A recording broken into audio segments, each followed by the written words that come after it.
Au sud du Vietnam, le delta du Mékong couvre une superficie de 4 millions d'hectares qui, chaque année, sont recouverts de 1 à 4 mètres d'eau pendant 3 à 4 mois. Cette eau omniprésente oblige les paysans à s'adapter en construisant des maisons sur pilotis ou rehaussées sur digues. Elle oblige l'administration du territoire à aménager des routes surélevées, surplombant les zones inondables.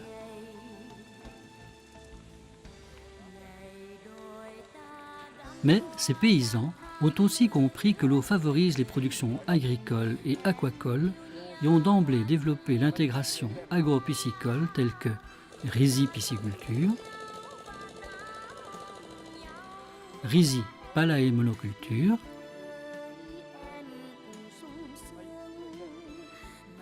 voire pisciculture intensive en étang comme en cage flottante, telle que l'élevage époustouflant de Silure pangasius.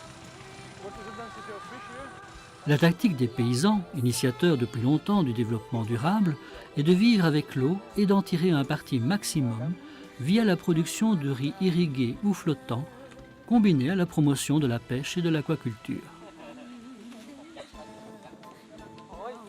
Au cours des 2 dernières décennies, la production de riz s'est nettement intensifiée, atteignant en 2002 un niveau de production moyen par récolte de 4 tonnes 400 à l'hectare.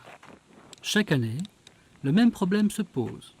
Il faut ramener le riz sur les routes où la batteuse peut faire son travail. Il faut ensuite faire sécher les grains de riz, toujours sur les routes. Et tout ce dur travail ne rapporte qu'un maigre salaire vu la baisse des prix de ce produit devenu surabondant. C'est pourquoi quelques paysans pêcheurs spécialisés dans la capture d'un poisson prédateur abondant dans ces zones inondables, Ophiocephalus striatus, ont tenté d'en faire l'élevage. Particulièrement apprécié des consommateurs vietnamiens, son prix de vente est élevé. Partant de leur connaissance de l'espèce en milieu naturel, ils ont commencé vers 1994 par capturer les alevins de cette espèce. Ils se déplacent en essaim, protégés par leurs parents pendant leur première semaine d'existence. Les paysans pêcheurs les ont donc introduits dans leur rizière, transformés en étangs pour la cause. Assez rapidement, les résultats ont été encourageants, ce qui a amené plusieurs paysans à vouloir aussi gagner plus d'argent en passant de la riziculture à la pisciculture. Mais très vite, les stocks de cette espèce ont commencé à se raréfier et quelques paysans pionniers du village Phu Tho, dans la province d'Ong Thap, ont tenté eux-mêmes la reproduction en étang de cette espèce, ce qui a permis un développement spectaculaire et très récent dans cette région du delta du Mékong. Voyons les différentes étapes de cette remarquable saga de la domestication de cet excellent Ophiocephalus. Elle commence par la maîtrise de la reproduction, de l'alvinage, puis de la production de fingerlings et enfin de poissons de consommation.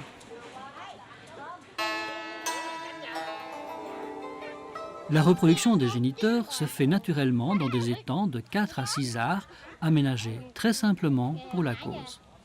Il suffit en effet d'installer un abri en fibres végétales dans chaque coin de l'étang où les couples viennent se réfugier et se reproduire. Généralement, on introduit 4 mâles et 4 femelles d'environ 2 kg chacun.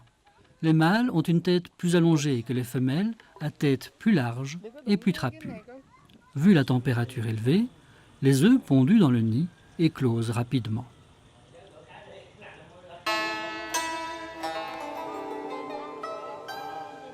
Très vite, les larves vont résorber leur vésicule vitelline et commencer à se déplacer en agrégats, formant un véritable essaim aquatique à la recherche continuelle de petits crustacés constituant du zooplancton de l'étang.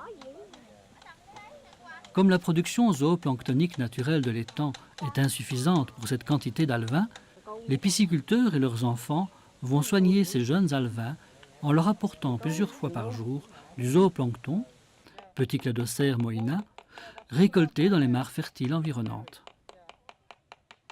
Parents géniteurs et alevins sont conditionnés à cette distribution par un tapage bruyant.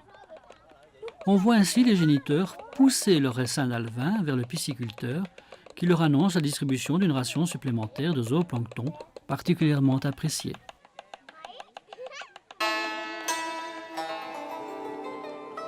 Dès l'âge de 2 à 3 semaines, le pisciculteur capture cet essaim d'alevins avec une épuisette, les sépare des parents pour les installer dans des hapas où ils seront à l'abri de la prédation mais aussi de l'inondation. Ils ne pourront donc pas s'échapper. Dans ces hapas, la mise en charge est de l'ordre de 100 à 200 alevins par mètre carré et le nourrissage continue de façon intensive plusieurs fois par jour. L'aliment distribué, à base de déchets de poissons, de son de blé et de tourteaux d'hiver, est fabriqué sur la ferme au moyen d'un broyeur-mélangeur à moteur. Les aliments spaghettis sont coupés à dimension adéquate et installés sur tapis flottants dirigés vers le centre du hapa ou de l'étang au moyen d'une corde guide. Vu l'intérêt commercial pour cette espèce, plus de 80 paysans pêcheurs ont transformé leur rizière en étang avec hapa et la production s'est rapidement multipliée, atteignant dans la région en 2002 quelques 16 millions de fingerlings, évitant ainsi la destruction de l'espèce sauvage.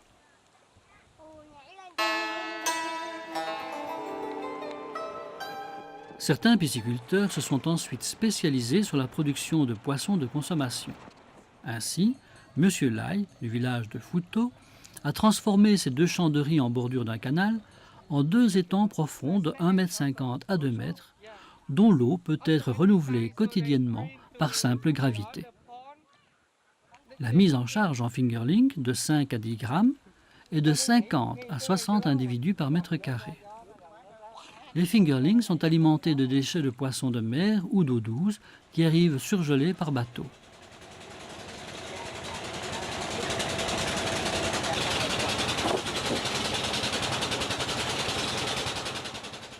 La distribution alimentaire se fait 2 fois par jour avec un taux de conversion de l'ordre de 4. La croissance très rapide de ces ophiocéphalus ainsi nourris leur permet d'atteindre en 4 mois la taille commerciale de 1 kg. La récolte est de l'ordre de 40 à 100 tonnes par hectare par 4 mois, ce qui permet de faire 3 cycles par an. À la récolte, ces poissons, grâce à leur appareil respiratoire accessoire, sont capables de respirer l'air, ce qui permet de les transporter vivants, sans eau, sur la capitale Ho Chi Minh, où ils sont vendus, toujours vivants, au prix d'1 euro le kilo.